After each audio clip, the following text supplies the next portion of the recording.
What's up guys, welcome back to another video, and in this video I will show you how you can stop Metamask wallet from opening automatically on Chrome. Also, this solution will work for any other browser.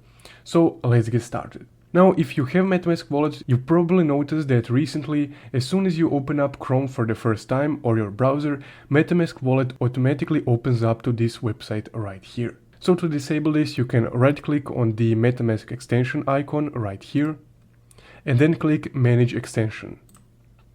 From here, all you need to do is just disable the extension. So once you disable it, it will no longer open up as soon as you open up your Chrome tab. But of course, if you would like to use Metamask, you can just go back to your extensions and just re-enable it. Once you enable it, it will automatically pop up back in your extension tab.